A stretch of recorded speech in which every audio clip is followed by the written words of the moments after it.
ये गीत हमारे कैसेट में होता 10 दिन के बाद रावण सभा का सुनने के मिली 30 सीरीज कंपनी से। तू ही जब रहबूना जिंदगी में हमारा बोला हम जी के का करो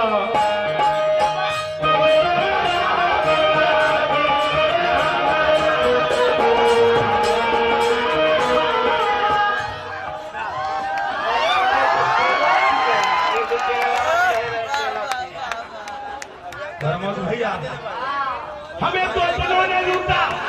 अरे कैरों में कहां तक था। इसके बाद भाई ने हमें उस दिन पीटा जिस दिन पूरे बिहार का हॉस्पिटल बंद था।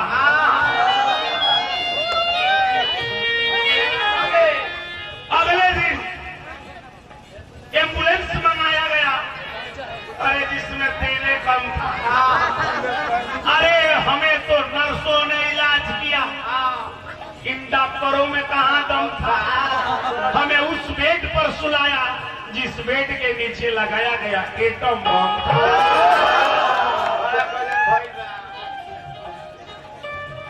उठेला तूफान तो पुराना प्रति टूट जाला।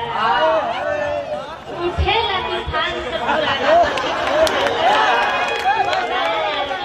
पुराना यार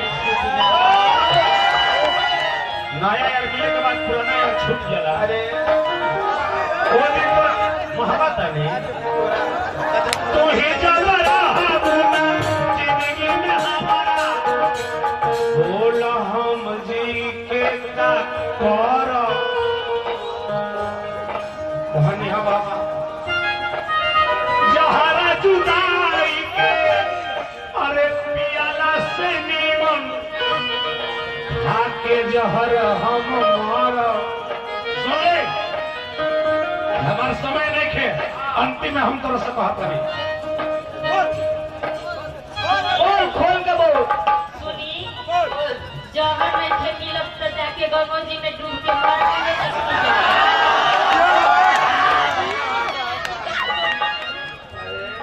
जहर खाके मर जाती लेकिन प्रमोद भैया धरा जाए इनके के प्रोग्राम रहा हमें समझ जहर खाके मर जाए।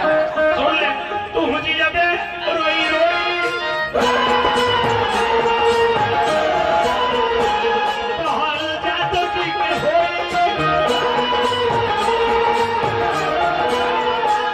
तू हुजी जाबू रोई रोई कहल सुमा जी के होई। बूढ़ा के कहल नहीं।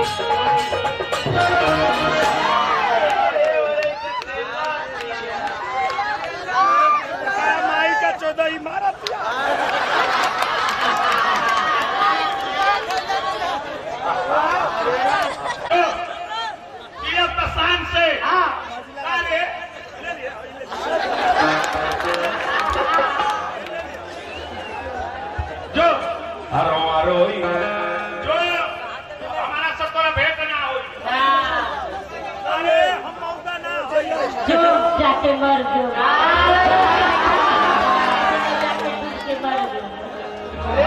जो जाके मर जो। अरे तारे हमारा काम होता है पर तारे हम गिरिया लग हम हो भाई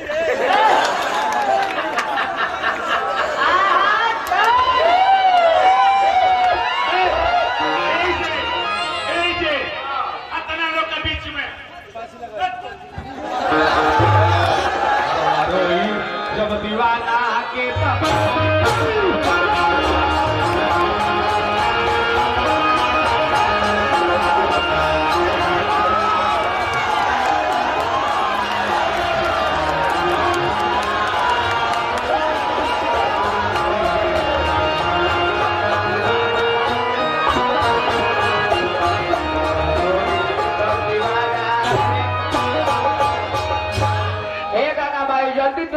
उठा कर ले जा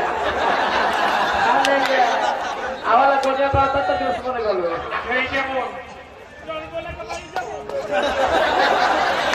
ये करे जा बोला करेगी। अरे हमारा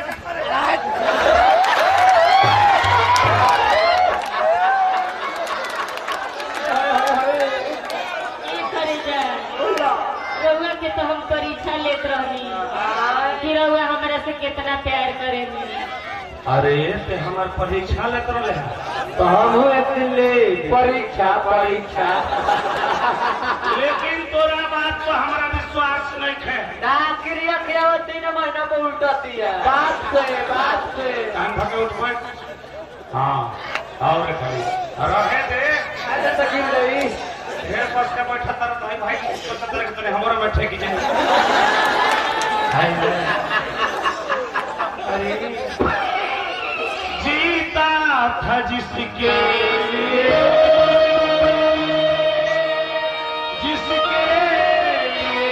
मरता एक तो ही वो लड़की खाजा खाजा चाउमीन बना कर धैल